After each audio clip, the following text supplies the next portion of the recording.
ఎవరు రారు.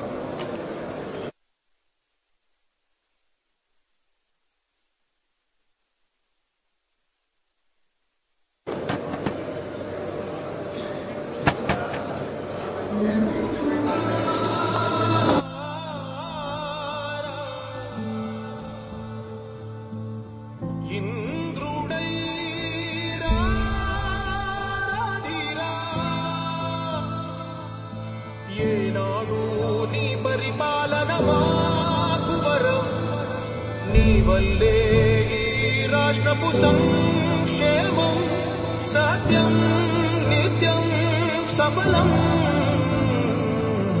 జనగణ మంగళ నాయకుడా, ఘనమగు చరితల నాయకుడా, పలుతరములు మము పరిపాలించర స్వామికుడా. నవయుగ మేధో సైనికుడా, సమయము తెలియని సేవకుడా, యువ నవ్యాంధ్రకు ప్రగతిని చూపర సాధకుడా, వైతాళికుడా.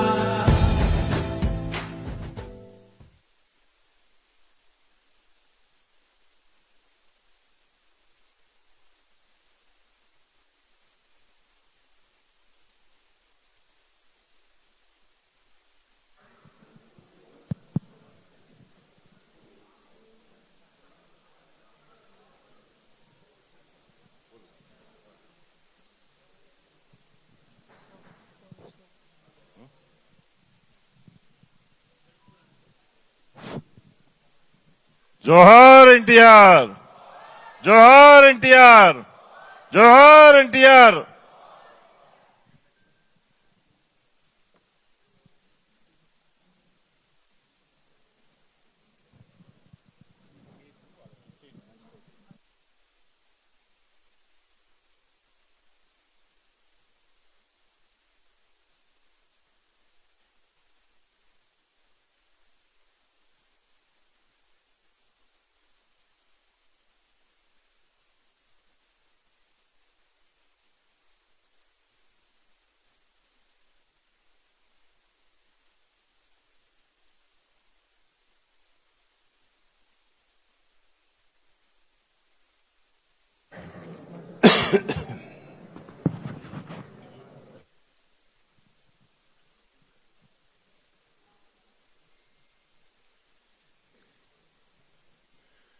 ఎన్డీఏ శాసనసభ పక్ష సమావేశానికి విచ్చేసినటువంటి పెద్దలు, గౌరవనీయులు, తెలుగుదేశం పార్టీ జాతీయ అధ్యక్షులు శ్రీ నారా చంద్రబాబు నాయుడు గారికి, జనసేన పార్టీ అధ్యక్షులు గౌరవనీయులు శ్రీ పవన్ కళ్యాణ్ గారికి, బీజేపీ రాష్ట్ర శాఖ అధ్యక్షురాలు శ్రీమతి పురంధేశ్వరి మేడం గారికి, ఈ సమావేశంలో పాల్గొన్నటువంటి తెలుగుదేశం పార్టీ, జనసేన, బీజేపీ నా తోటి శాసనసభ్యులందరికీ పేరు పేరున శిరస్సు వంచి హృదయపూర్వకమైనటువంటి నమస్కారాలు తెలియచేస్తున్నాను. దేశ చరిత్రలో ఆంధ్రప్రదేశ్ ఏర్పడిన తర్వాత ఇటువంటి అద్భుతమైనటువంటి విజయం ఇంతవరకు ఎప్పుడు మనం చూడలేదు. అటువంటి విజయాన్ని మనం సాధించాం. ఆ విజయానికి కారకులైనటువంటి అధ్యక్షులు చంద్రబాబు నాయుడు గారికి, ప్రధానమంత్రి మోడీ గారికి, పవన్ కళ్యాణ్ గారికి, పురంధేశ్వరి మేడం గారికి మరొకసారి హృదయపూర్వకంగా శిరస్సు వంచి నమస్కారాలు తెలియచేస్తున్నాను. అద్భుతమైన విజయం సాధించామని ఆనందం మనకున్నా సరే, మనందరిపైన గురుతరమైనటువంటి బాధ్యత కూడా ఉంది అని మనందరం కూడా ఒక్కసారి గుర్తుపెట్టుకోవాలని చెప్పి సందర్భంగా తెలియచేస్తున్నాను. ఈ విజయానికి సహకరించినటువంటి 5 కోట్ల మంది ప్రజానీకానికి, తెలుగుదేశం, బీజేపీ, జనసేన కార్యకర్తలకి, నాయకులకి ఈ సమావేశం ద్వారా శిరస్సు వంచి నమస్కారాలు తెలియచేస్తూ ఈరోజు తెలుగుదేశం పార్టీ శాసనసభ పక్ష నాయకుడిగా శ్రీ నారా చంద్రబాబు నాయుడు గారిని ఏకగ్రీవంగా ఎన్నుకున్నట్లు ప్రకటిస్తున్నాను. మీరందరూ కూడా మీ యొక్క హర్ష ఆమోదాన్ని తెలియజేసి తెలుగుదేశం శాసనసభ్యులందరూ నిల్చొని ఒకసారి మీరు దీన్ని ఆమోదించవలసిందిగా మీ అందరికీ సందర్భంగా కోరుతున్నాను.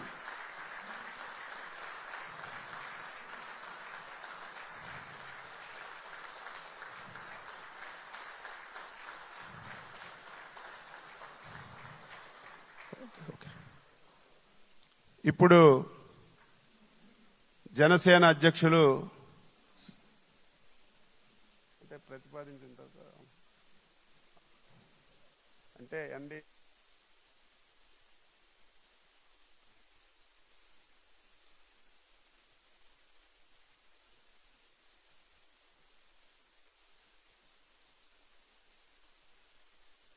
జనసేన అధ్యక్షులు శ్రీ పవన్ కళ్యాణ్ గారిని వేదికపైకి వచ్చి మాట్లాడవలసిందిగా కోరుతున్నాను.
ఎన్డీఏ శాసనసభ పక్ష సమావేశానికి విచ్చేసిన తెలుగుదేశం ఎమ్మెల్యేలకి, జనసేన ఎమ్మెల్యేలకి, భారతీయ జనతా పార్టీ ఎమ్మెల్యేలకి మనస్ఫూర్తిగా మీ అందరికీ నా హృదయపూర్వక నమస్కారాలు. మీ అందరికీ నా హృదయపూర్వక స్వాగతం తెలియజేసుకుంటున్నాను. వేదిక పైన తెలుగుదేశం రాష్ట్ర అధ్యక్షులు, మన తెలుగుదేశం పార్టీ రాష్ట్ర అధ్యక్షులు శ్రీ అచ్చెన్నాయుడు గారికి,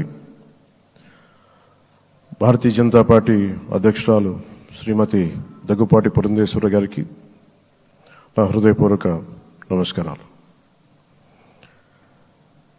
తాడేపల్లిగూడెం సభలో నేను చెప్పినట్టుగా ఒక దార్శనికులు, 4 దశాబ్దాల సుదీర్ఘ అనుభవం, ఎన్నో ఒడిదుడుకులను ఎదుర్కొన్న తెలుగుదేశం జాతీయ పార్టీ అధ్యక్షులు శ్రీ నారా చంద్రబాబు నాయుడు గారికి నా హృదయపూర్వక నమస్కారం.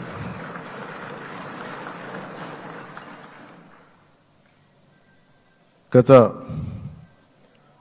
దశాబ్ద కాలంలో రాష్ట్ర విభజన జరిగినప్పటి నుంచి ఆంధ్ర రాష్ట్ర ప్రజలు నలిగిపోతున్నారు. గత 5 సంవత్సరాలుగా మరి రాష్ట్రంలోని విపత్కర పరిస్థితులు తెలుసు. మనందరం సమిష్టిగా పోరాటం చేసి కలిసికట్టుగా ఉండి అద్భుతమైన మెజారిటీలతోటి 164 శాసనసభ స్థానాలని ఎన్డీఏ కూటమి దక్కించుకుంది. అద్భుతమైన విజయం. 21 పార్లమెంట్ సభ్యుల్ని మన సెంట్రల్ హాల్లో కూడా మాట్లాడుతూ ఉంటే అందరికీ ఆంధ్రప్రదేశ్ విజయం, తెలుగుదేశం, జనసేన, భారతీయ జనతా పార్టీతో కూడిన ఎన్డీఏ కూటమి విజయం దేశం మొత్తం చాలా ఒక స్ఫూర్తినిచ్చింది. ప్రతి ఒక్కరి విజయాన్ని వారి వారి రాష్ట్రాల్లో ఎలా దీన్ని ముందుకు తీసుకెళ్లాలి, ఒక్క ఓటు చీలకుండా అలయన్స్ అంటే ఎలా ఉండాలి అనేది మన ఆంధ్ర ప్రాంత ప్రజలు, మన ఆంధ్ర రాష్ట్ర ప్రజలు మనందరం కలిసి కట్టుగా చూపించాం. 2021 మార్చి 14 ఇప్పటం సభలో నేను ఒకటే తెలియజేసుకున్నాను, ఆ ప్రభుత్వ వ్యతిరేక ఓటుని చీలనివ్వను. ఆ మాట మీద ఉన్నాం, ఆ మాట మీద నిలబడ్డాం, ఒడిదుడుకులు ఎదుర్కొన్నాం, తగ్గాం, కానీ నిలబడ్డాం, ప్రజల నమ్మకాన్ని పెంచాం. అద్భుతమైన మెజారిటీతో ఈ రోజున మనం ప్రభుత్వాన్ని స్థాపిస్తున్నాం. చాలా మాటలు ఇచ్చాం. పొద్దున కూడా జనసేన లెజిస్లేటివ్ పార్టీ మీటింగ్లో నాయకుడిగా ఎన్నుకున్న సందర్భంలో మాట్లాడుతూ మనం చాలా మాటలు ఇచ్చాం. ఇది కక్ష సాధింపులకి సమయం కాదు, ఇది వ్యక్తిగత దూషణలకు సమయం కాదు, ఇది 5 కోట్ల మంది పైగా ప్రజలు మన మీద నమ్మకాన్ని పెట్టుకున్నారు. మన మీద మనందరం ఉమ్మడిగా, మనందరం సమిష్టిగా ఆంధ్రప్రదేశ్ ప్రజలు ఏ అభివృద్ధి అయితే కోరుకుంటున్నారో మనందరం సమిష్టిగా దీన్ని ముందుకు తీసుకెళ్లాలి, అభివృద్ధి పథంలో నడిపించాలి. విద్య, వైద్యం, ఉపాధి, సాగునీరు, తాగునీరు, లా అండ్ ఆర్డర్ ఇవన్నీ చెప్పొచ్చాం. మనం బలంగా నిలబడతామని. అలాగే మేనిఫెస్టోలో, ఉమ్మడి మేనిఫెస్టోలో చాలా మాటలు ఇచ్చాం. వాటన్నిటినీ బాధ్యతగా ముందుకు తీసుకెళ్లాల్సిన అవసరం ఉంది. ఇలాంటి ఛాలెంజింగ్ టైమ్స్లో ఒక సుదీర్ఘమైన అనుభవం ఉన్న నాయకులు కావాలి. 4 దశాబ్దాల అనుభవం, అభివృద్ధి మీద అపారమైన అవగాహన, పెట్టుబడులను తెచ్చే సమర్థత, ప్రతిభ. విదేశాల్లో ఉండే నాయకుల్ని, మలేషియా దగ్గర నుంచి, సింగపూర్ దగ్గర నుంచి, యూరోప్ దగ్గర, అమెరికా నుంచి, ఆ దేశాల అధ్యక్షుల్ని తెలుగు రాష్ట్రాల వైపు దృష్టి మళ్లించేంత శక్తి సమర్థత ఉన్న శ్రీ నారా చంద్రబాబు నాయుడు గారికి ఆయన నాయకత్వం చాలా అవసరం, ఆయన అనుభవం చాలా అవసరం. అలాంటి అపారమైన అనుభవం ఉన్న వ్యక్తిని, అనుభవం ఒకటే కాదు, ధైర్యశాలి. ఈ రోజుకి నాకు ఒకటే గుర్తుంటుంది, మన తాడేపల్లిగూడెం సభలో చెప్పాను, చాలా క్లేమోర్ మైన్స్ పేలిపోతే, జీప్ ఎగిరిపోయి కింద పడితే చొక్కా దులుపుకొని ఆయన మళ్ళీ వచ్చి రాజకీయం చేసిన వ్యక్తి. ఈ రోజున సైబరాబాద్ ఉంది అంటే అది శ్రీ చంద్రబాబు నాయుడు గారి దార్శనికత. అలాంటి వ్యక్తి, ఆయన అనుభవం ఈ రోజున 2024 ఆంధ్రప్రదేశ్కి ఎన్డీఏ కూటమి తరపు నుంచి ముఖ్యమంత్రి అభ్యర్థిగా శ్రీ నారా చంద్రబాబు నాయుడు గారి పేరుని జనసేన పార్టీ పక్షాన నుంచి మేము బలపరుస్తున్నాం.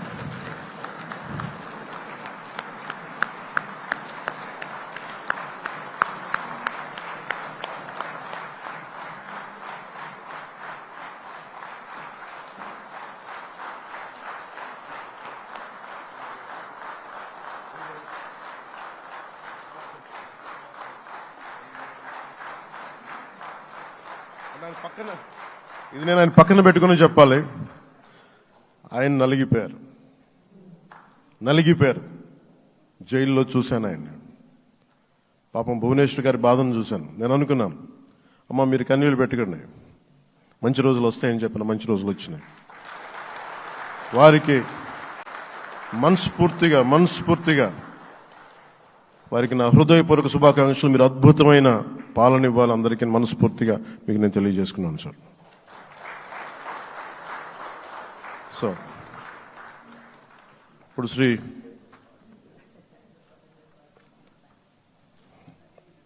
భారతీయ జనతా పార్టీ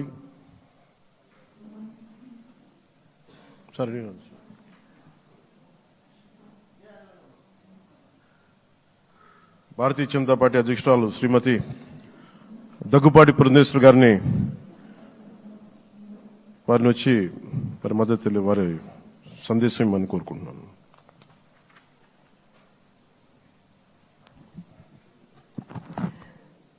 సభాయ నమః అంటూ సభాసదస్సుకు నమస్కరిస్తూ సభాధ్యక్షులు సోదరులు అచ్చెన్నాయుడు గారికి, పెద్దలు నారా చంద్రబాబు నాయుడు గారికి, సోదరులు పవన్ కళ్యాణ్ గారికి, వేదిక ముందున్నటువంటి భారతీయ జనతా పార్టీ, తెలుగుదేశం, జనసేన ప్రజలచే ఎన్నుకోబడినటువంటి మీ అందరికీ పేరు పేరున ముందుగా నా నమస్కారాలు నేను తెలియజేస్తున్నాను. అనూహ్యమైనటువంటి విజయాన్ని మనం సాధించడం జరిగింది. పవన్ కళ్యాణ్ గారు మాట్లాడుతున్నటువంటి సందర్భంలో తెలియజేశారు. ఏ విధంగా ఢిల్లీలో మేము కూర్చున్నటువంటి సందర్భంలో ఆంధ్ర రాష్ట్రంలో జరిగినటువంటి ఎన్నిక జరిగిన తీరు మాత్రమే కాదు, 3 పార్టీల మధ్య ఏర్పడినటువంటి సమన్వయం ఒక రకంగా యావత్ భారతదేశానికి కూడా ఇది ఒక ఎగ్జాంపుల్గా నిలవాలి అని చెప్పి ఢిల్లీలో మాట్లాడుకున్నటువంటి మాట. అటువంటి సందర్భంలో కేవలం ఇక్కడ ఉన్నటువంటి నాయకులకి మాత్రమే కాకుండా ఈ 3 పార్టీలకి సంబంధించినటువంటి ప్రతి కార్యకర్తకి పేరు పేరున నేను శిరస్సు వంచి నా నమస్కారాలు తెలియజేస్తున్నాను. అదేవిధంగా తెలుగు ప్రజలు గడిచిన 5 సంవత్సరాల కాలంలో వారు ఎదుర్కొన్నటువంటి సమస్యలు, ఒక విధ్వంసకర పాలన, విద్వేషపూరిత పాలన, కక్షపూరితమైనటువంటి పాలన ఎదుర్కొన్నటువంటి సందర్భంలో అభివృద్ధి అన్న పదానికి అసలు అర్థం లేకుండా పోయినటువంటి నేపథ్యంలో సంక్షేమం, నిజమైనటువంటి సంక్షేమం అన్నది ప్రజలు దూరమైనటువంటి సందర్భంలో విసిగి వేసారిపోయినటువంటి ప్రజలందరూ కూడా మనం ఊహించలేదు. ఇంతటి ఘనమైన విజయం మనం సాధించగలమని చెప్పి మనం ఊహించలేదు. ఖచ్చితంగా అధికారంలోకి వస్తాము అనేటువంటి భావన ప్రతి ఒక్కరిలో ఉన్నప్పటికీ, ప్రతి నాయకుడికి వచ్చినటువంటి మెజారిటీని ఒక్కసారి మనం చూసినట్లయితే ప్రజలు ఒక కసితోటి ఎట్లాగైనా సరే ఈ యొక్క ప్రజా వ్యతిరేక పాలనకి అంతం పొందించాలి, జగన్మోహన్ రెడ్డి అనేటువంటి ఒక రాక్షసుడు ఎవరైతే పరిపాలిస్తున్నారో ఇంటికి పంపించాలి అనేటువంటి భావన ఏదైతే వారి మనసులో కరుడుగట్టి ఉన్నదో అది వారు బయటికి చెప్పకనే వారు ఓటు మాధ్యమంగా తెలిపినటువంటి నేపథ్యంలో వారందరికీ కూడా, తెలుగు ప్రజలందరికీ కూడా నా ధన్యవాదాలు నేను తెలియజేస్తున్నాను. ఒక పక్క అనూహ్యమైనటువంటి విజయం అని చెప్పి మనం అందరం చాలా సంతోషపడినప్పటికీ, రెండవ పక్కన మనం ఈ విజయం నుండి నేర్చుకోవాల్సినటువంటి పాఠాలు కూడా ఉన్నాయి అని చెప్పి గ్రహించవలసినటువంటి అవసరం ఉన్నది అని చెప్పి గట్టిగా విశ్వసిస్తున్నాను నేను. ఎందుకంటే ఎప్పుడైతే రాష్ట్ర అభివృద్ధిని మనం పట్టించుకోకుండా ప్రజల్ని నిజమైనటువంటి సంక్షేమానికి ఎప్పుడైతే మనం దూరం చేస్తామో, మాకు తెలుసు ఏ విధంగా నిర్ణయం చేయాలి అని చెప్పి ప్రజలు ఈ ఎన్నికల్లో ఓట్ల మాధ్యమంగా వారు మనకి ఒక హెచ్చరిక ఇచ్చారు అని చెప్పి నేనైతే భావిస్తున్నటువంటి నేపథ్యం. కనుక ఈ యొక్క అనూహ్యమైనటువంటి విజయాన్ని, ఈ పరిణామాన్ని మనం గెలిచాము, అధికారంలోకి వచ్చాము అనేటువంటి భావన కన్నా ప్రజాహిత పాలనని, సుపరిపాలనని ఏ విధంగా ప్రజలకు అందించాలి అనేటువంటి విషయం మీద ఖచ్చితంగా మనం అందరం కూడా దృష్టి కేంద్రీకరించవలసినటువంటి ఆవశ్యకత చాలా ఉంది. ఆ సందర్భంలో ఈ 3 పార్టీల యొక్క కలయిక, ఒక్కసారి 3 పార్టీల యొక్క ఆలోచన విధానాన్ని కనుక మనం తరిచి చూసినట్లయితే భారతీయ జనతా పార్టీ ఆది నుండి కూడా ఎప్పుడైతే భారతీయ జనతా పార్టీ ఏర్పడిందో ఆనాటి నుండి కూడా సబ్కే సాత్ సబ్కా వికాస్ అనేటువంటి ఒక సంకల్పంతో ముందుకు వెళ్తున్నటువంటి వైనం మనందరికీ తెలుసు.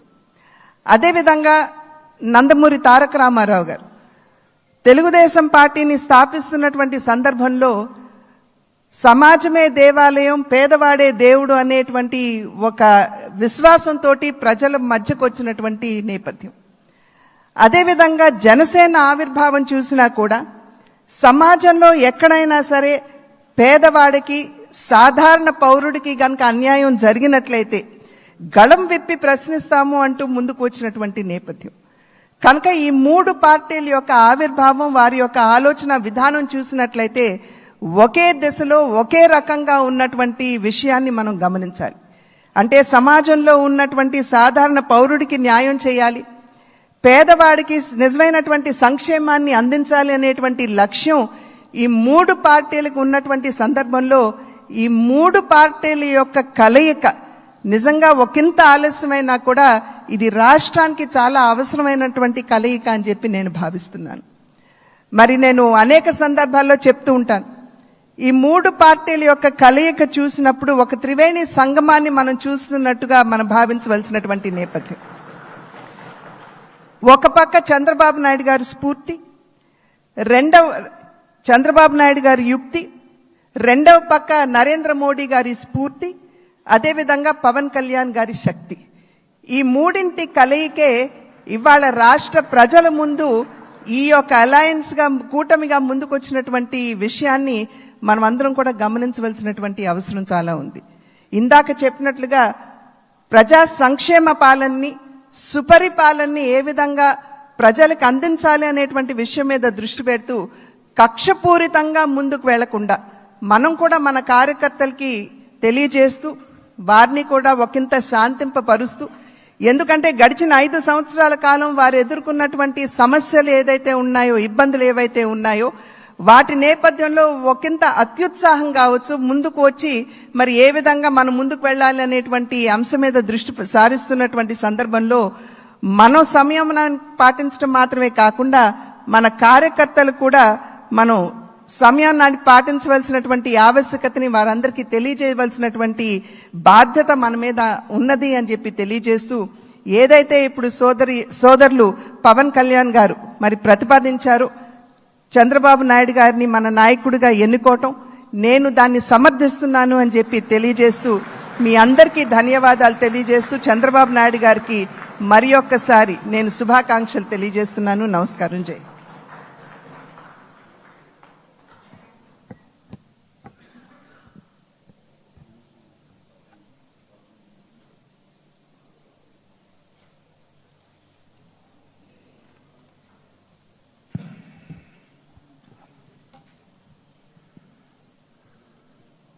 ఇప్పుడు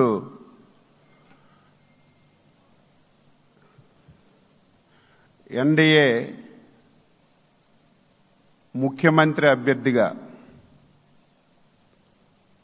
మనందరం ఏకగ్రీవంగా ఎన్నిక చేయబడినటువంటి పెద్దలు, గౌరవనీయులు శ్రీ నారా చంద్రబాబు నాయుడు గారు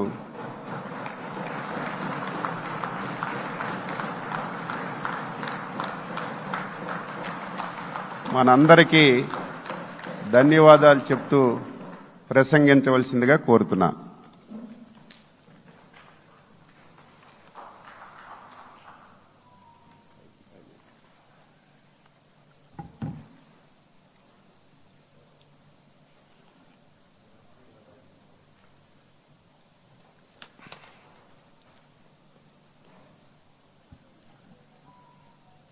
అందరికీ నమస్కారాలు.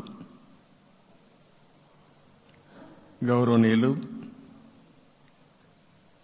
జనసేన అధ్యక్షులు మిత్రులు పవన్ కళ్యాణ్ గారు,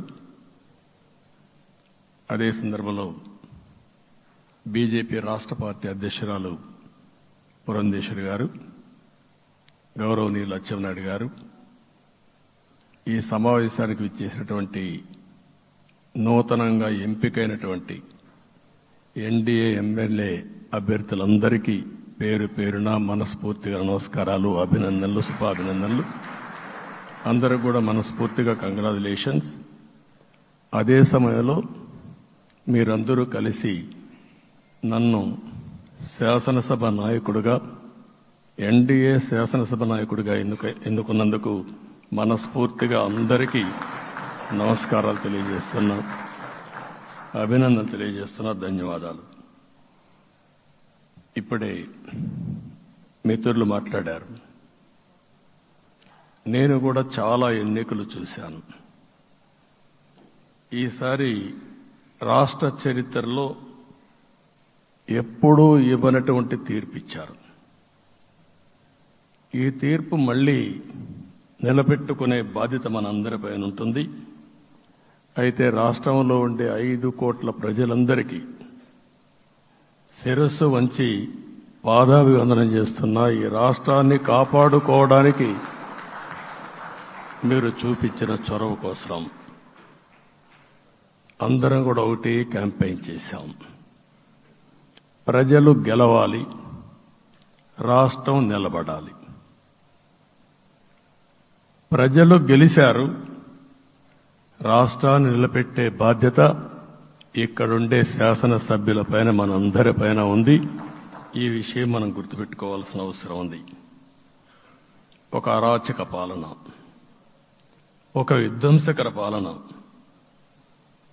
మామూలుగా ఇది చూస్తే ఈ కూటమి ఏర్పాటు చేసినప్పుడు కూడా నేను ఎప్పుడూ మర్చిపోలేను. ఇప్పుడే పురంధేశ్వరి గారు చెప్పారు, పవన్ కళ్యాణ్ గారు చెప్పారు. 3 పార్టీలు కూడా ఒక అత్యున్నతమైన ఆశయాల కోసం పార్టీలు పెట్టినప్పటికీ ఈరోజు కలయిక కూడా మీరు చూస్తే, ఈ కలయికని చాలా ఎన్నికలు చూశాను కానీ నా చరిత్రలో ఎన్నికలైన తర్వాత కంప్లైంట్స్ ఉండేటివి.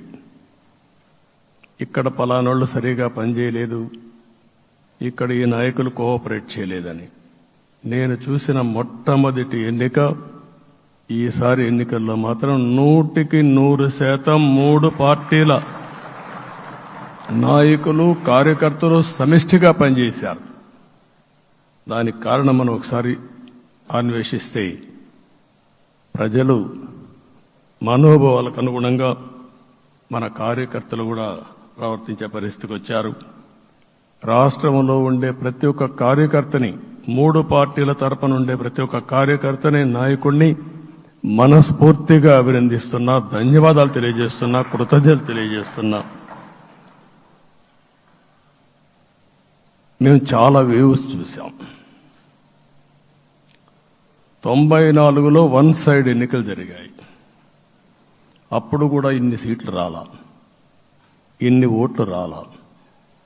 ఈరోజు మనం చూస్తే 175 సీట్లకు గాను 164 సీట్లు గెలిచాం.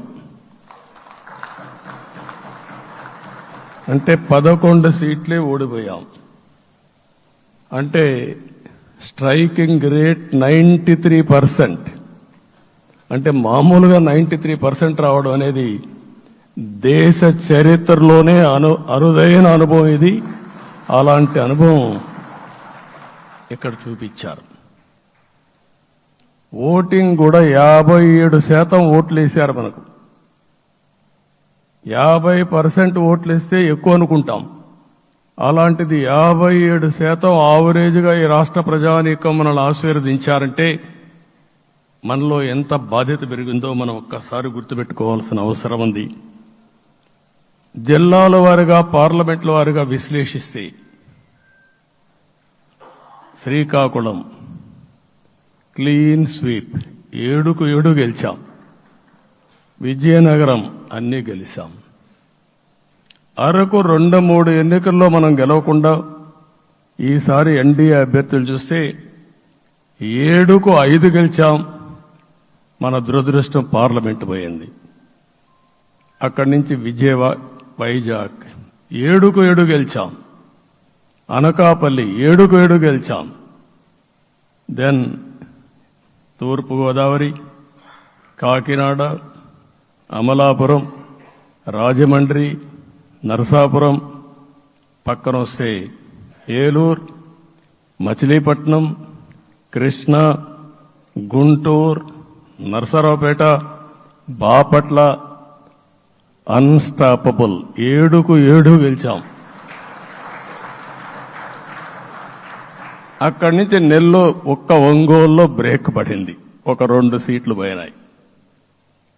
అక్కడి నుంచి నెల్లూరు 7కు 7 గెలిచాం, తిరుపతి 7కు 7 గెలిచాం. కానీ దురదృష్టం పార్లమెంటు పోగొట్టుకున్నాం.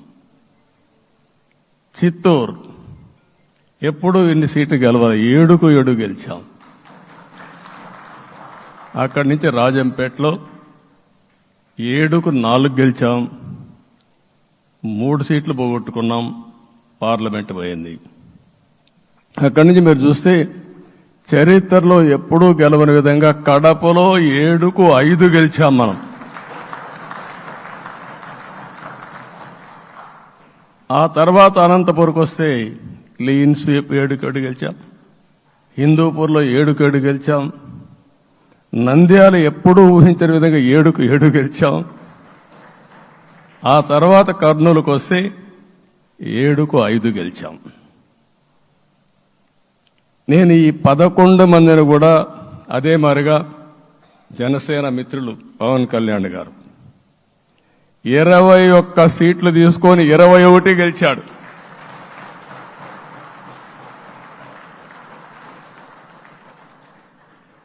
బీజేపీ 10 సీట్లు తీసుకుంటే 10 గెలిచారు, 8 గెలిచారు. అంటే 10కి 8 గెలవడం అనేది ఒక చరిత్ర. ఆ 2 సీట్లు కూడా కొన్ని ప్రత్యేకమైన కారణాల వల్ల ఓడిపోయాం తప్ప ఇంకోటి కాదు. అంటే ఇక్కడ ఒక లెసన్ మనందరికీ అర్థమైంది ఏంటంటే, అభ్యర్థులు గట్టిగా నిలబడుకున్న ప్రతి ఒక్క చోట ప్రజలు మనల్ని ఆశీర్వదించారు, గెలిపించారు. ఇదే ఈ యొక్క ఎన్నికల్లో మనందరం గుర్తుపెట్టుకోవాల్సిన ఒక ప్రత్యేకమైన విషయం. నేను చాలాసార్లు ఎన్నికలైన తర్వాత సమీక్షలు చేసుకున్నాం, కానీ ఇలాంటి విజయం, ఎలాంటి సాటిస్ఫాక్షన్ ఎప్పుడూ లేదు. దీనికి కారణం ప్రజలు మన మీద నమ్మకం పెట్టుకున్నారు. పార్లమెంట్ ఎన్నికల్లో కాదు, అసెంబ్లీ ఎన్నికల్లో చూస్తే 95,000 ఓట్ల మెజారిటీతో గెలిపించారు. గాజువాక 95,000 ఓట్ల మెజారిటీతో గెలిపించారు. ఈ విషయాలు నేను పవన్ కళ్యాణ్ గారు ఢిల్లీకి వెళ్ళినప్పుడు, పురంధేశ్వరి గారు వచ్చినప్పుడు, ఈ రాష్ట్రంలో ఇచ్చిన మ్యాండేట్ వల్ల ఢిల్లీలో మమ్మల్ని అందరూ గౌరవించే పరిస్థితికి వచ్చారు. మీ గెలుపు వల్ల ఈరోజు ఆంధ్రప్రదేశ్ రాష్ట్ర ప్రతిష్ట పెరిగింది, గౌరవం పెరిగింది. మనకు కూడా గౌరవం పెంచుకునే పరిస్థితికి వచ్చాం. అయితే ఇక్కడ ఒక విషయం మనం గుర్తుపెట్టుకోవాల్సింది, ఎంపిక చేసినప్పుడు అన్ని విషయాలు మేము కూలంకుషంగా ఆలోచించాం. ఏ సీటు ఏ అభ్యర్థులు ఏ పార్టీ తీసుకుంటే గెలుస్తారో ఆలోచించాం. ఒకసారి అవి నేను చాలాసార్లు చూసినప్పుడు సీట్ల ఎంపికలో చాలా సమస్యలు వచ్చేటివి. మొట్టమొదటిసారిగా మొన్న ఎంపికల్లో కూడా చిన్న చిన్న సమస్యలు తప్ప ఎక్కడా పెద్ద సమస్యలు రాలేదు. అంటే మేమందరం కూడా ఒకటి ఆలోచించాం, గెలిపే ధ్యేయంగా పనిచేయాలి. కాబట్టి ఏ సీట్లో ఎవరు సీట్ ఇస్తే వాళ్ళు గెలుస్తారో ఆ సీట్లే ఇచ్చాం. అదే సమయంలో సీట్లు ఇచ్చిన తర్వాత ప్రతి ఒక్కరూ గౌరవించి గెలిపించే బాధ్యతకు వచ్చారు. ఇంకొక పక్కన ఈరోజు మిమ్మల్ని అందరినీ ఇప్పుడే పవన్ కళ్యాణ్ గారు చెప్పినట్టు వారి యొక్క సమయ స్ఫూర్తిని నేను ఎప్పుడూ మర్చిపోలేను.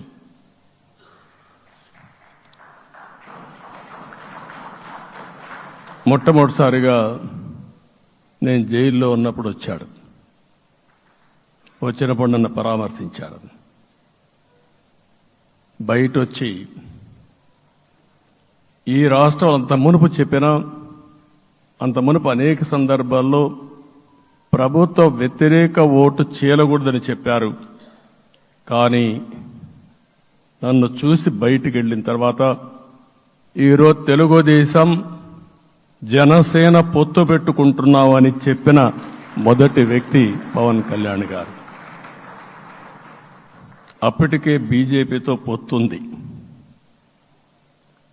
అయితే ఒక మాట చెప్పాడు, బీజేపీతో పొత్తుంది, బీజేపీ, తెలుగుదేశం, జనసేన 3 పార్టీలు కలిసి పోటీ చేస్తామని కూడా చెప్పి మళ్లీ ఆ ప్రయత్నం చేసి కడాన రాష్ట్ర ప్రయోజనాల దృష్ట్యా బీజేపీ, తెలుగుదేశం, జనసేన పొత్తు పెట్టుకున్నాం.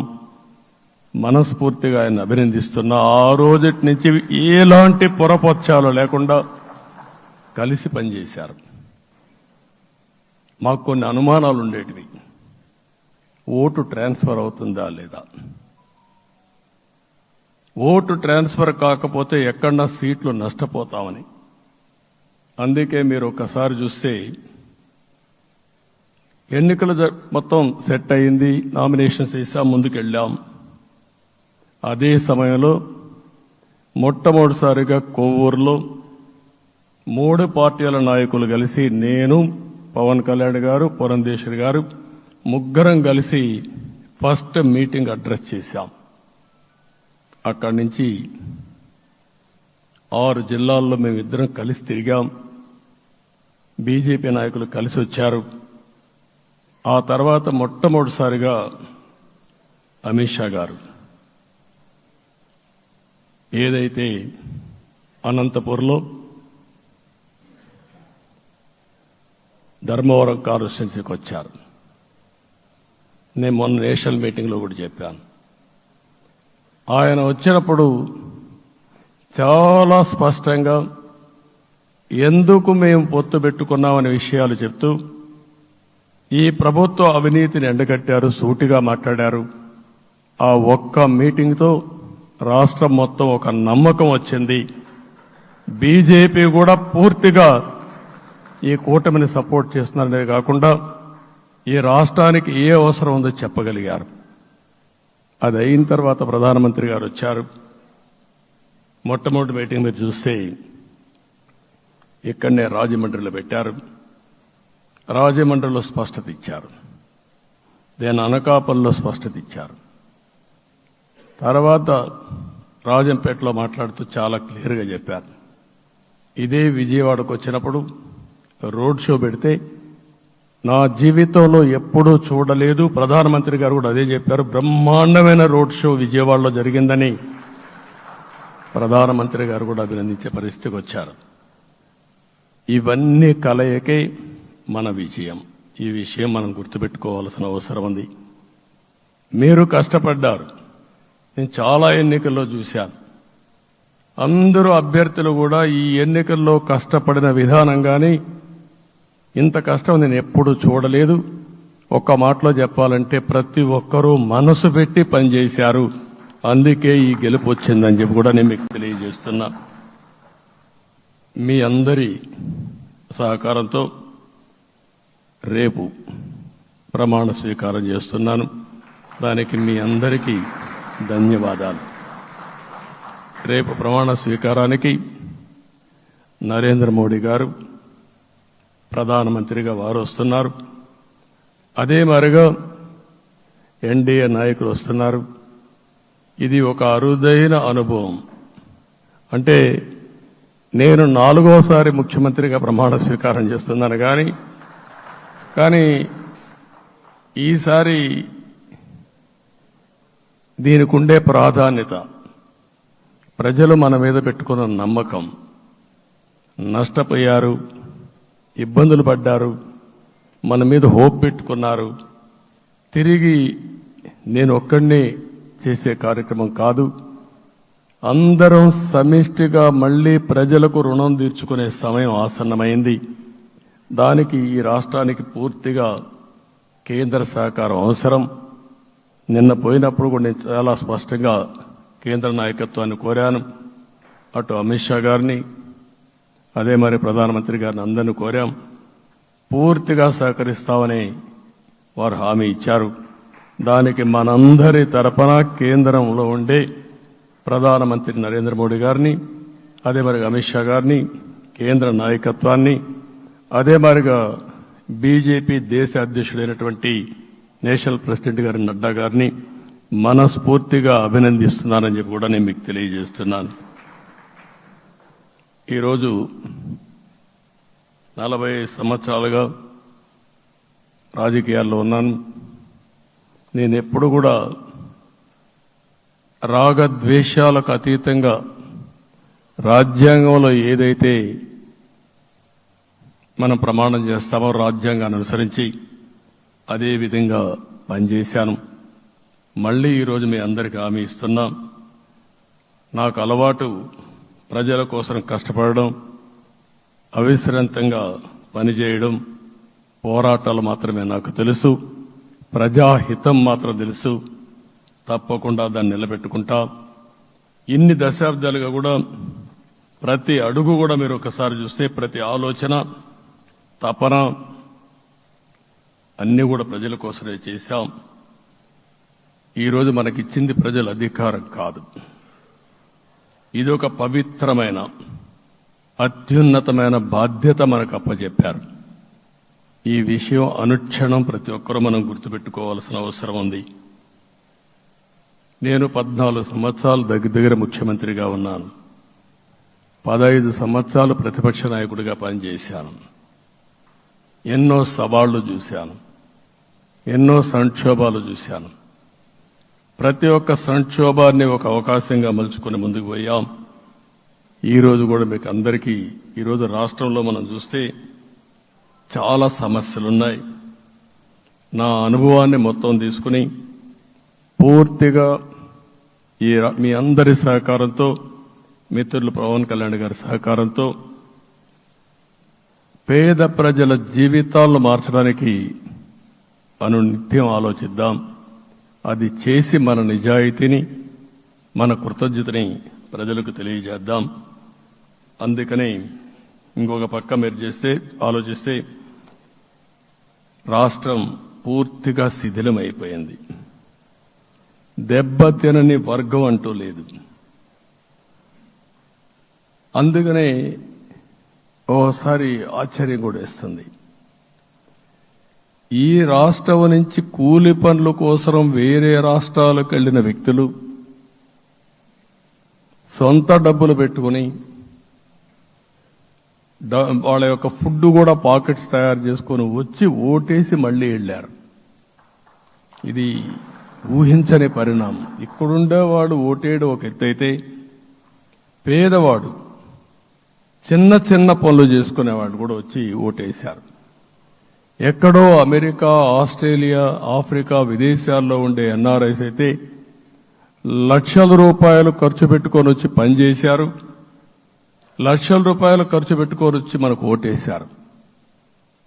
నా జీవితంలో ఎన్నోసార్లు ఎన్నికలు చూశాను, కానీ ఈసారి ఒక బాధ్యతతో ఓటర్స్ ప్రవర్తించిన తీరు శాశ్వతంగా తెలుగు జాతి చరిత్రలో మిగిలిపోతుంది. అది ఈరోజు జరిగిన విషయం మనం గుర్తుపెట్టుకోవాలి.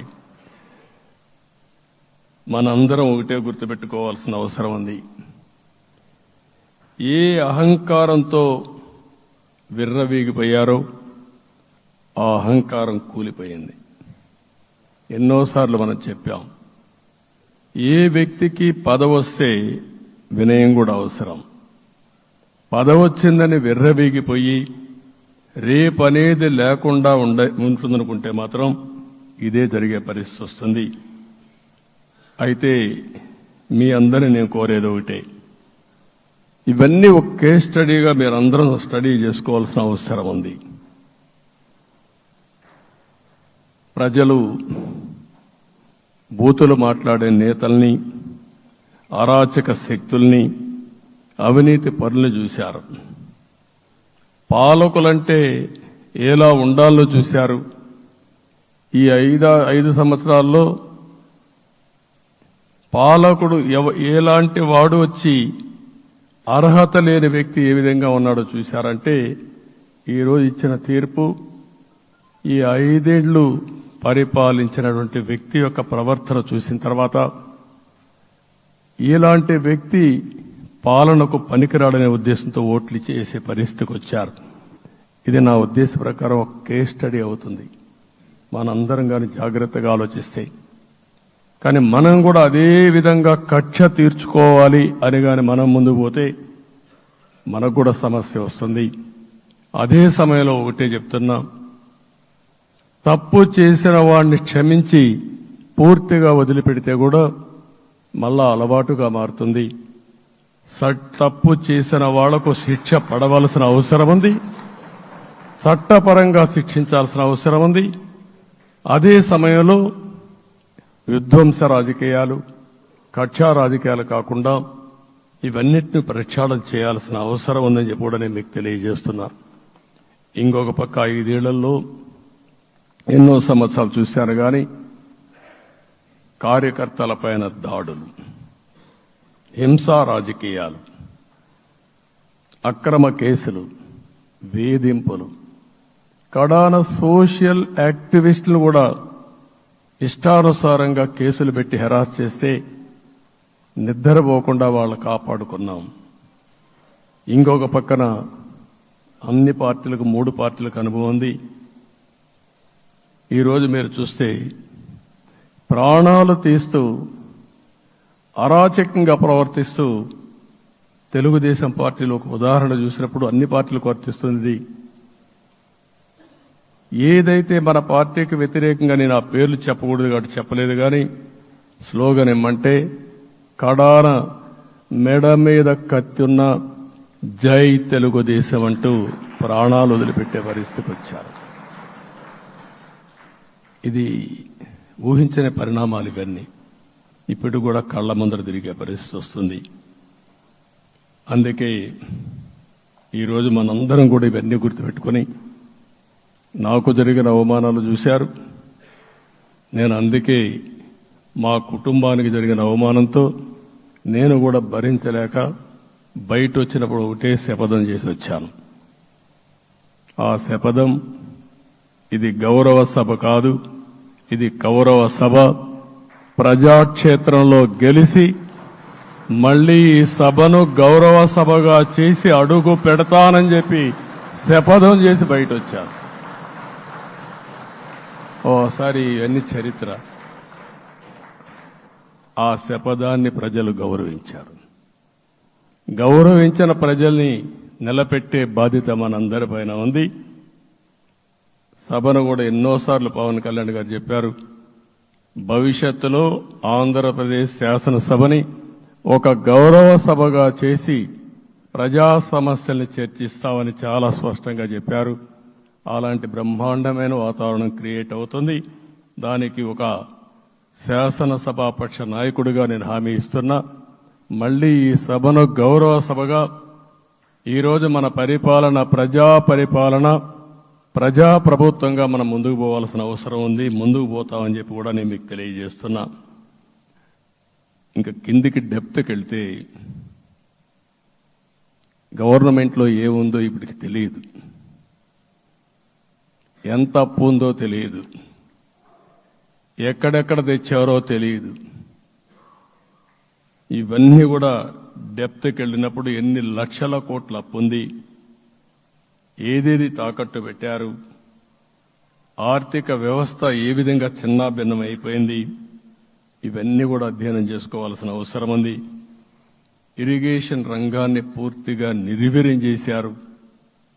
రాష్ట్రానికి అతి ముఖ్యమైన ప్రాజెక్టు పోలవరం. కేంద్రం క్లియర్గా పోలవరానికి సహకరించారు. నాకు ఇప్పుడు కూడా జ్ఞాపకం ఉంది, 2014 కంటే ముందు నేను ముఖ్యమంత్రి అయ్యాను, ఎంపికయ్యాను. ఢిల్లీకి వెళ్ళాను. ఢిల్లీకి వెళ్ళినప్పుడు 7 మండలాలు తెలంగాణలో ఉన్నాయి. పోలవరం ముంపుకు గురి అయ్యే 7 మండలాలు తెలంగాణలో ఉన్నాయి. ఆ 7 మండలాలు అక్కడుంటే జూన్ 2వ తారీఖున నోటిఫికేషన్ వస్తే ఆ తర్వాత తెలంగాణ అనుమతి ఉంటే తప్ప, పునరావాసానికి ఒప్పుకుంటే తప్ప మనం పోలవరం కట్టే పరిస్థితి లేదు. ఆ రోజు రాజ్నాథ్ సింగ్ గారు పార్టీ అధ్యక్షుడు. అదే మాదిరిగా ఆ రోజు వెంకయ్యనాయుడు గారు కూడా యాక్టివ్గా ఉన్నారు. నేను ఒకటే కోరాను, ప్రజలు నన్ను ఎంపిక చేసుకున్నారు, ఇక్కడ మనం ఎన్డీఏ వచ్చింది, ఈ ప్రాజెక్టు పూర్తి కావాలంటే ఆ 7 మండలాలు ఆంధ్రప్రదేశ్ రాష్ట్రానికి ఇస్తే తప్ప పూర్తి కాదు. మీరు 7 మండలాలు ఇవ్వకపోతే నేను ప్రమాణ స్వీకారం చేయను, నాకు ఈ పదవి వద్దని ఆ రోజు చాలా స్పష్టంగా చెప్పాను. ఇది ఎప్పుడు కూడా చరిత్రలో ఎప్పుడు జరగని విషయం. ఆ రోజు ప్రధానమంత్రి గారు నరేంద్ర మోడీ గారు ఇవన్నీ ఆలోచించి ఫస్ట్ క్యాబినెట్ మీటింగ్లో పెట్టి ఒక ఆర్డినెన్స్ ఇచ్చి ఆ 7 మండలాలు ఆంధ్రప్రదేశ్కి ఇచ్చి తర్వాత పార్లమెంట్ సమావేశాలు పెట్టుకున్నారంటే అది ఒక చరిత్ర. అంటే ఆ రోజు గాని కేంద్రంగాన 7 మండలాలు ఇవ్వకపోయుంటే పోలవరం ప్రాజెక్టు ప్రారంభమయ్యేది కాదు. అన్ని కష్టాలు పడి మళ్లీ డబ్బులన్నీ కోర్టులో ఉండే కేసులన్నీ విత్డ్రా చేయించి అన్నీ చేయించాం. 72% పనులు పూర్తి చేశాం. ఈరోజు మళ్లీ మొదటికి వచ్చింది. డయాఫామ్ వాల్ పూర్తిగా కొట్టుకోబోయే పరిస్థితికి వచ్చింది, డ్యామేజ్కి అయ్యే పరిస్థితి వచ్చింది, ఎక్కడుందో తెలియని పరిస్థితి. మళ్లీ కేంద్ర సహకారంతో రాష్ట్రానికి అతి ముఖ్యమైన ప్రాజెక్టు పోలవరం, దీన్ని పూర్తి చేసే బాధ్యత, దీన్ని పూర్తి చేసి నదుల అనుసంధానం చేసి మన అందరం ప్రతి ఒక్క ఎకరాకు నీళ్లు ఇవ్వగలిగితే దానికంటే బ్రహ్మాండమైన కార్యక్రమం ఏమీ ఉండదు. వ్యవసాయ రంగం స్టెబిలైజ్ అవుతుంది. ఇది సాధించడానికి అన్ని విధాలా కష్టపడతామని చెప్పి కూడా నేను మీకు తెలియజేస్తున్నాను. ఇంకొక పక్క వ్యవసాయ రంగం పూర్తిగా సంక్షోభంలో పడిపోయింది. రైతులు అప్పుల పాలయ్యారు. 5 ఏళ్లలో 9 సార్లు కరెంటు ఛార్జీలు పెంచారు. ఈ విధంగా ఇవన్నీ కూడా ఇంకొక పక్క మీరు చూస్తే అమరావతి 10 సంవత్సరాల తర్వాత మన రాజధాని ఏదంటే చెప్పుకోలేని పరిస్థితి. ఇప్పటికి కూడా మనకు గుర్తొచ్చేది ప్రజావేదిక విధ్వంసం. అలాంటి దుర్మార్గమైన కార్యక్రమాలు జరిగాయి. ఇవన్నీ కూడా గుర్తు చేసుకుంటూనే కక్షపూరిత రాజకీయాలు కాకుండా కన్స్ట్రక్టివ్ పాలిటిక్స్ కి మనం ముందుకు పోవాల్సిన అవసరం ఉంది. అందుకే ఈరోజు నేను ఒకటే మీ అందరికీ హామీ ఇస్తున్న, మీ ద్వారా ప్రజలందరికీ, మనది ప్రజాప్రభుత్వం. ఇకపైన మన ప్రభుత్వంలో ప్రజావేదికల కూల్చివేతలుండవు. 3 రాజధానులంటూ రాష్ట్ర భవిష్యత్తు ఆటలాడే పరిస్థితి ఉండదు. మన రాజధాని అమరావతి, అమరావతి రాజధాని. విశాఖపట్నం ఆర్థిక రాజధానిగా, ఒక ప్రత్యేకమైన సిటీగా, ఆధునికమైన నగరంగా తయారు చేసుకుందాం.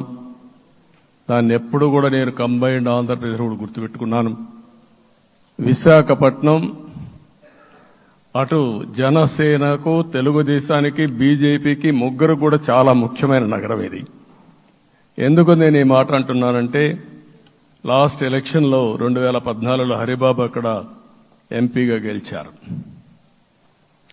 తర్వాత విడిపోయిన తర్వాత 2014లో మళ్లీ మనం పోటీ చేసినప్పుడు చేశాం. 2019లో 4 అసెంబ్లీ సీట్లు గెలిపించిన ఏకైక నగరం విశాఖపట్నం తెలుగుదేశం పార్టీకి. అదే మాదిరిగా ప్రజల్లో గణనీయమైనటువంటి అభిమానం జనసేన అధినేత పవన్ కళ్యాణ్ గారి పైన ఉంది. ఈ 3 కలిపి నిన్న ఒక సునామీ మారిగా వచ్చింది. అక్కడ ఒక్కొక్క సీట్లో మీరు చూస్తే 90,000, 90,000, 70,000, 80,000 మెజారిటీ గెలిపించారంటే ఈ ఆనాటి ముఖ్యమంత్రి విశాఖపట్నాన్ని రాజధానిగా చేస్తాను, ఎన్నికలవుతానే అక్కడే ప్రమాణ స్వీకారం చేస్తానంటే నువ్వు రావద్దు అని ప్రజా తీర్పిచ్చిన రాజధాని నగరం విశాఖ నగరం. అంటే ఎలాంటి టెంప్టేషన్ కూడా లొంగలేదు వాళ్ళు. ఇది ఒక అనుభూతి. విశాఖపట్నాన్ని మర్చిపోయే సమస్య లేదు. తగిన గుర్తింపు ఇస్తాం, అభివృద్ధి చేస్తాం. ఇంకొక పక్క కర్నూలుని కూడా ఇదే మాదిరిగా చెప్పి కర్నూలుని జ్యుడిషియల్ క్యాపిటల్గా చేస్తామని కడాన ఏమీ చేయకుండా వదిలిపెట్టినటువంటి వ్యక్తి. ఈరోజు మీరు ఒక్కసారి గుర్తుపెట్టుకోవాల్సింది, నేను చాలా ఎన్నికలు చూశాను కానీ రాయలసీమలో వన్ సైడ్ ఎన్నికలు జరిగాయి. బ్రహ్మాండంగా ఓట్లేశారు. ఓట్లేయడమే కాదు, ఊహించినటువంటి మెజార్టీస్ ఇచ్చారు. ఇది నేను కొంచెం భయపడ్డాను బిగినింగ్లో, కానీ ఊపు చూసిన తర్వాత మాత్రం అనిపించింది అందరూ ఎక్స్పెక్ట్ చేశారు రాయలసీమలో కొంచెం ఇబ్బంది ఉంటుందని. అలాంటి రాయలసీమ తిరుగుబాటు చేసే పరిస్థితికి వచ్చింది.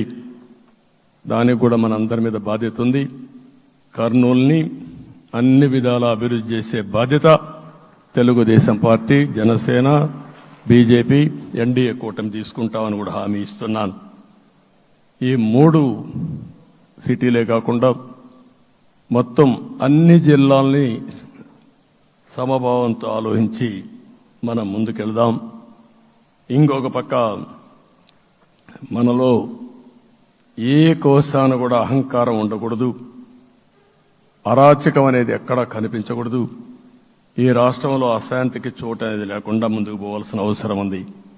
రాష్ట్ర ప్రజలందరికీ హామీ ఇస్తున్నా, సీఎం వస్తున్నాడంటే చెట్లు కొట్టేయడం, లేకపోతే రోడ్లు మూసేయడం, షాపులు బంద్ చేయడం, పరదాలు కట్టుకోవడం అవన్నీ ఉండవు. సీఎం కూడా ఒక మామూలు మనిషిగానే వస్తా, అందరితో కలిసి ఉంటాం. నేను సీఎంగా ఉన్నా మా మిత్రుడు పవన్ కళ్యాణ్ గారు ఏ హోదాలో ఉన్నది కూడా రేపు అనౌన్స్ చేసుకుంటాం. మేమందరం కూడా సామాన్యమైన వ్యక్తులుగానే వస్తాం మీ దగ్గరికి, మీలో ఒక వ్యక్తిగా ఉంటాం. మాకు హోదా సేవ కోసరం తప్ప పెత్తనం కోసరం కాదు. ఆ విషయం ప్రజలందరికీ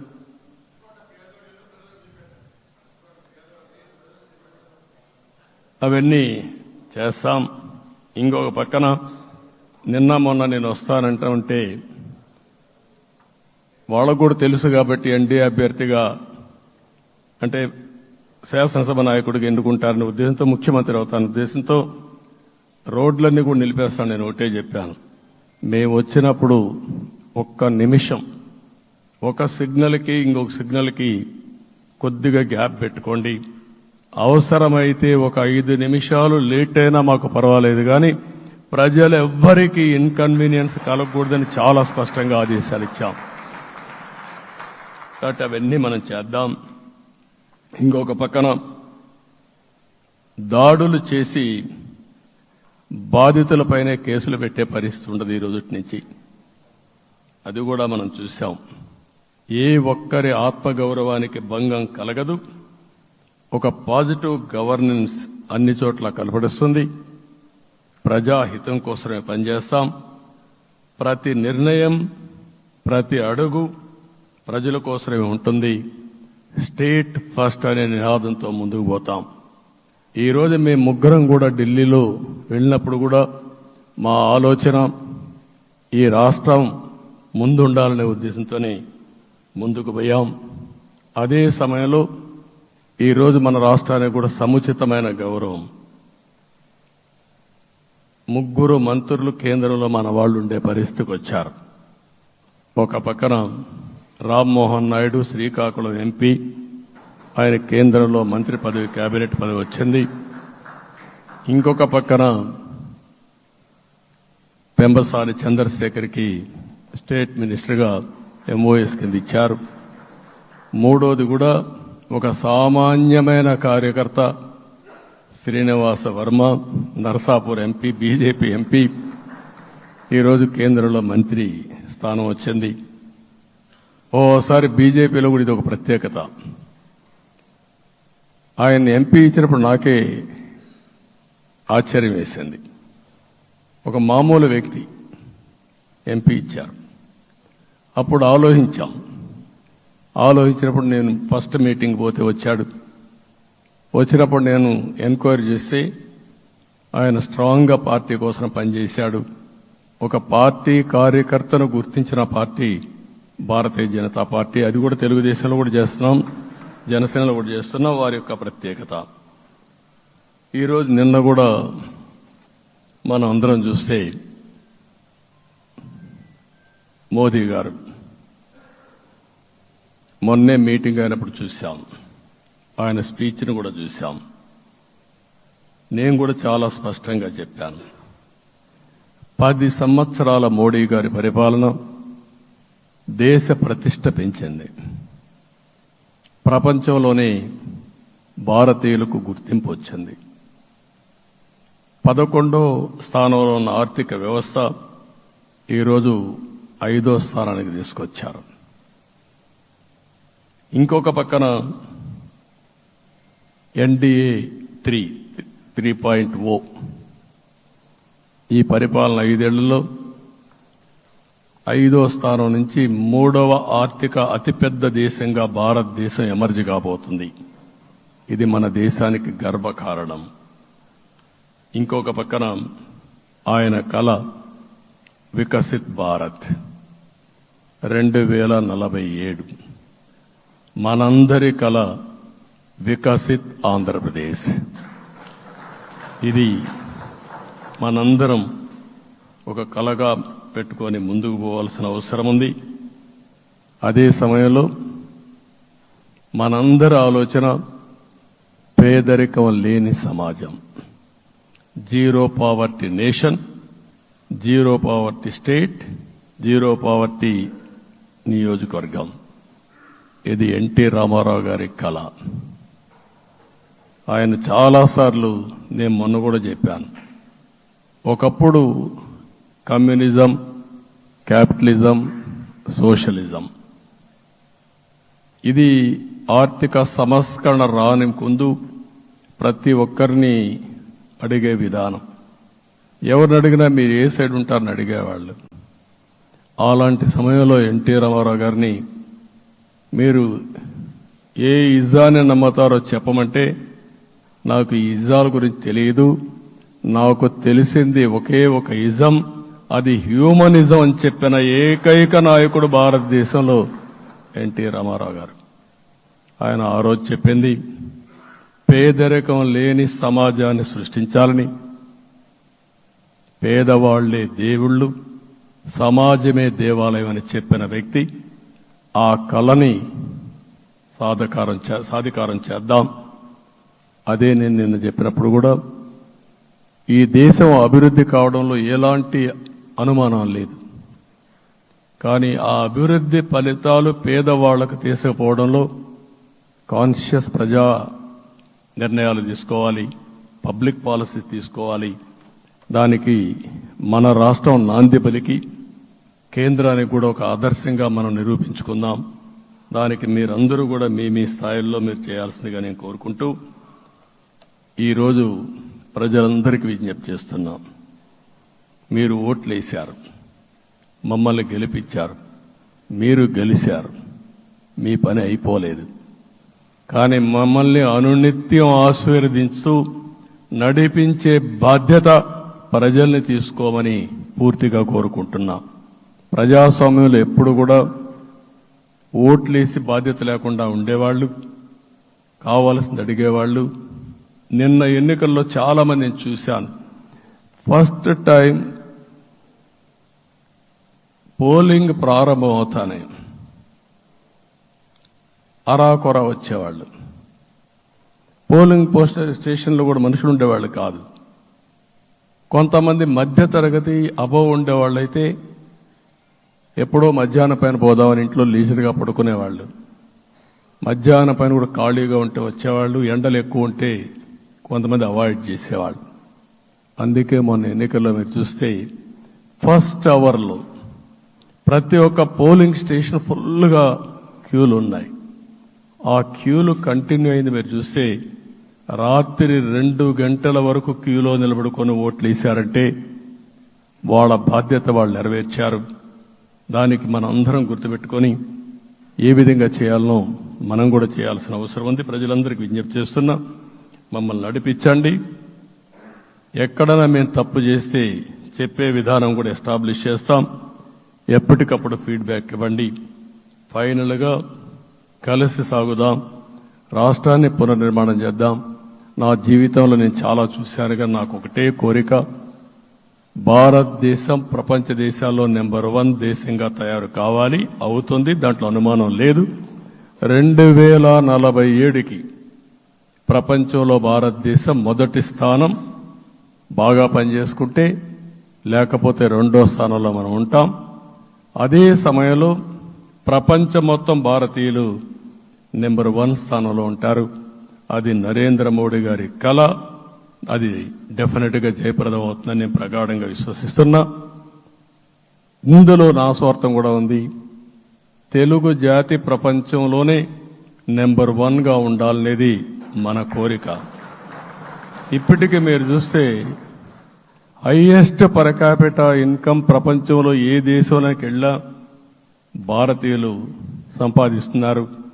అందులో అగ్రస్థానంలో తెలుగు వాళ్ళు ఉన్నారు. అదే సమయంలో ఈ రాష్ట్రాన్ని నెంబర్ 1గా చేయాలనే సంకల్పం మనందరికీ ఉండాల్సిన అవసరం ఉంది. ఇది అసాధ్యం కాదు. ఈ రోజు ఉండే పరిస్థితిని సవరిస్తూనే మళ్లీ నిర్మాణాత్మకంగా వెళ్తే ఒక నిర్దిష్టమైన సమయం ప్రకారం ఆంధ్రప్రదేశ్ రాష్ట్రాన్ని నెంబర్ 1 చేసుకునే అవకాశం ఉంటుంది. అదే సమయంలో జీరో పావర్టీ. మన ఆలోచనలన్నీ కూడా ఒకటే మీరు ఆలోచించుకోవాలి. ఎవరైతే పేదవాళ్ళు ఉన్నారో, పేదవాళ్ళలో నిరుపేదలు ఉన్నారో దానిపైన దృష్టి పెట్టాలి. దీనికి కూడా ఒక కార్యక్రమాన్ని మనం తీసుకుంటా అని చెప్పి తెలియజేసుకుంటూ, మరొకసారి ఇది ఒక అరుదైన అనుభవం, నా జీవితంలో మరిచిపోలేనటువంటి ఘట్టం. దీనికి మిమ్మల్ని అందరినీ ఎన్డీఏ అభ్యర్థిగా ముఖ్యమంత్రిగా నన్ను ఎంపిక చేసిన ఎన్డీఏ ఎమ్మెల్యేలందరినీ పేరు పేరున మనస్ఫూర్తిగా అభినందిస్తూ, మరొకసారి బాధ్యత ఈ రోజు నుంచి ఇంకా ఎక్కువైంది. నిన్నటి వరకు ఈ రాష్ట్రంలో ప్రతి ఒక్కరికి నిద్ర లేని రాత్రులే, నా ఒక్కడికే కాదు. ఇప్పుడు తలుసుకుంటే ఓసారి బాధేస్తుంది. ఆ బాధపడిన రోజులు చూసుకుంటే, ఒక వ్యక్తిని జైల్లో పెట్టినప్పుడు నాకు 40 రోజుల నుంచి 90 రోజులు 100 రోజులు పట్టేది మళ్ళా బయట తేవాలంటే. మళ్ళా జైల్లో ఏం చేస్తారో తెలియదు. అక్కడి నుంచి ఇంకా ప్రెషర్ మౌంటప్ చేసుకుంటూ వచ్చాం. ఆ త్యాగం చేసిన రోజులను ఒకసారి గుర్తుపెట్టుకుంటూ, సఫర్ అయిన ప్రతి ఒక్కరిని, పార్టీ కార్యకర్తలనే కాకుండా ప్రజలను కూడా గుర్తుపెట్టుకొని, సోషల్ యాక్టివిస్టులు గుర్తుపెట్టుకొని ఈ రాష్ట్ర పునర్నిర్మాణం కోసం ముందుకు పోదామని తెలియజేసుకుంటూ, మరొకసారి మీ అందరికీ మనస్ఫూర్తిగా అభినందనలు తెలియజేసుకుంటూ, నన్ను పూర్తిగా బలపరిచినటువంటి మిత్రుడు పవన్ కళ్యాణ్ గారికి, అదే మరిగా బీజేపీ నాయకత్వానికి, పురంధేశ్వర్ గారు ఇక్కడ నేను చూశాను. మేమిద్దరం, వారు ఎంపీ అభ్యర్థిగా ఉన్నప్పటికీ ఎప్పుడో కంప్లైంట్ చేసినా లేకుంటే కోఆర్డినేషన్ ప్రాబ్లం వచ్చినా ఇమీడియట్గా స్పందించి వారు కూడా కోఆర్డినేట్ చేశారు. అందరూ కూడా ఎక్కడా పొరపచ్చాలు లేకుండా మనస్ఫూర్తిగా చేశాం కాబట్టి ఈ గెలుపు సాధ్యమైంది. ఈ గెలుపుకు సహకరించిన ప్రతి ఒక్క నాయకుడికి, ప్రతి ఒక్క పార్టీకి, ప్రతి ఒక్క కార్యకర్తకి, ప్రజలందరికీ కూడా పేరు పేరున మనస్ఫూర్తిగా నమస్కారాలు తెలియజేసుకుంటూ మీ అందరి దగ్గర సెలవు తీసుకుంటున్నాను. జై హింద్, జై హింద్.